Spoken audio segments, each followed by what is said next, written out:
Hi guys, today I'm going to be making 3 weeknight meals that are healthy, easy to make, and quick. If you like what you see, you can just hit that subscribe button and find more of my recipes at qbcooks.com. The first dish that we're going to be making is teriyaki salmon. Salmon is one of my favorite proteins, not only because of its delicious fatty flavor, but also because of the fact that it's filled with omega-3 fatty acids and it's high in protein. To make the meal complete, we're going to be pairing the salmon with rice for some carbs to give you energy, and a dark green salad so you can get more vitamins, minerals, and fiber. The first step we're going to be doing to the salmon is a quick kombu cure. The first time I saw this being done was with Iron Chef Morimoto. We're simply going to add some salt, and after that, a little bit of kombu.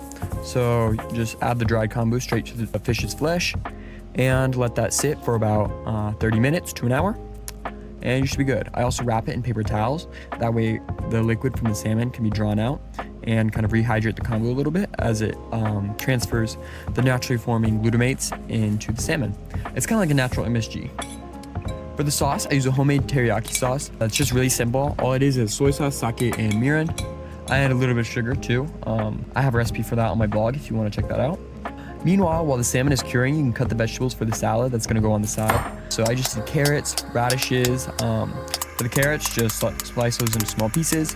And the radishes, you can just cut into thin rounds so they're nice and almost transparent, so that they look nice and pretty and they have that nice little crunch and aren't too thick. After the salmon is cured, cut it into about 4 pieces. I'm using about a pound of salmon, so that comes out to about 4 ounces each. And then to cook it, you're going to add a little bit of oil to a cold pan and then add the fish. That's going to give the fish time to render out some of the fat and crisp up the skin before it's cooked all the way through. So yeah, cold pan, add the oil, fish skin side down, bring it up to high heat, cook that for like 3 to 4 minutes, flip, cook for about 1 more minute. You want the sauce to stick to the salmon, and for that to happen, we're also going to take out a little bit of the oil from the pan with a paper towel and some chopsticks before we add the sauce, and let the salmon glaze for about 1 to 2 minutes, flipping every 30 seconds. For the salad, make a quick dressing of olive oil, sesame oil, rice vinegar, soy sauce, dark soy sauce, a little bit of sugar, a few cloves of garlic, and blend that up. Then after that, you can assemble the salad to go on the side. So just toss some dark greens, a little bit of carrots and radishes. This is going to get you your fiber and a lot of vital nutrients. Dress the salad with a dressing that we made earlier. Then just plate the salmon up with that salad to get some more fiber and nutrients from the dark leafy greens, and some rice so you can have some good carbs for energy. This meal is very light, coming out to 437 calories, 29 grams of protein, 54 grams of carbs, and 9 grams of fat. The second dish that I'm going to be making is red Thai chicken curry. I love this dish because it comes together in one pot, it's easy to make, and it's perfect for warming you up on a cold and rainy day. Plus, the chicken is high in protein, and the coconut milk has healthy fats that will keep you full for a long time. Cubes don't need to be perfect for this, just cut them into relatively the same size so they'll cook evenly. I'm using chicken thighs for this recipe just because they cook well, and the soup without getting too dry. And then you're also going to chop up some kabocha and shallots. The shallots will be sauteed at the beginning to give it a little more flavor. This is very common in Thai cuisine as well as other Southeast Asian food. And don't forget the Thai dried chilies. Those are going to add spice and a little bit of smokiness. One of the most essential steps in any Thai curry is frying the chili paste. And to do that, you can add a little bit of the coconut milk.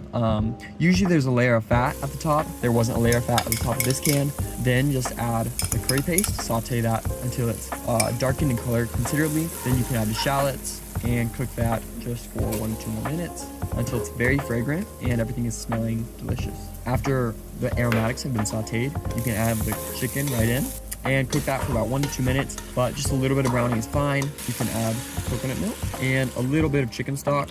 Most of the flavor in this recipe is going to come from the aromatics, coconut milk, and Thai curry paste.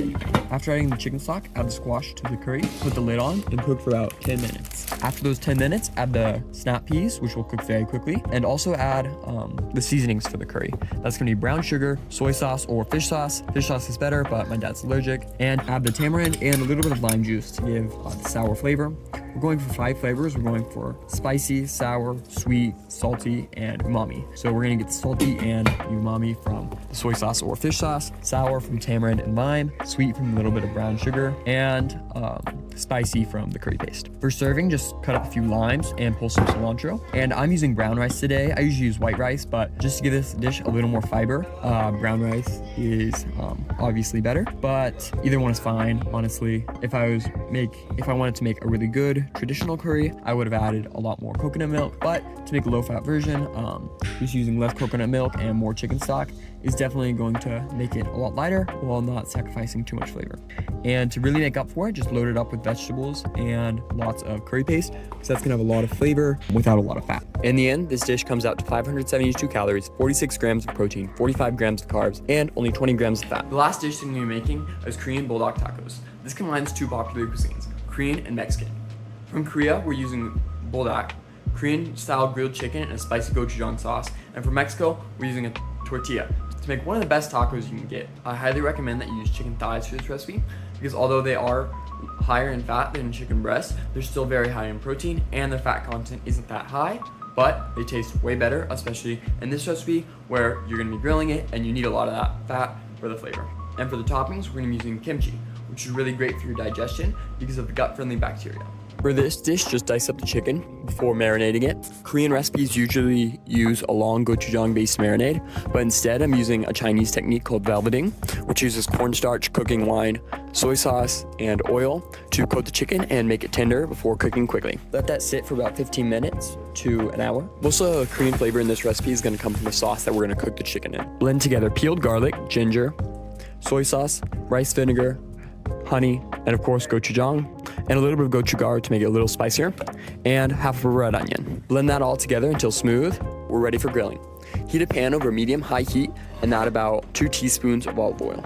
And then add about half the chicken in at a time, or as much as will fit in your pan, in one even layer. Cook the chicken for 2 to 3 minutes on the first side until brown, then flip and cook it for about 1 to 2 more minutes on the other side.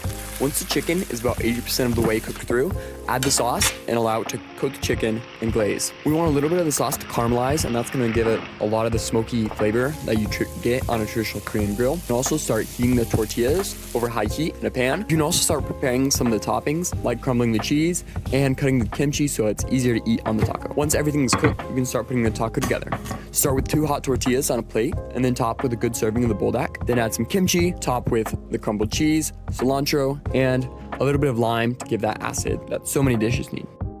And our final dish comes out to 448 calories, 39 grams of protein, 31 grams of carbs, and 16 grams of fat for 2 tacos. Don't forget to like and subscribe. You can find a link to my blog in the description below, and that's where I will also keep all my recipes, and all your support helps me keep making more good content. So thank you very much, and remember, Jesus loves you.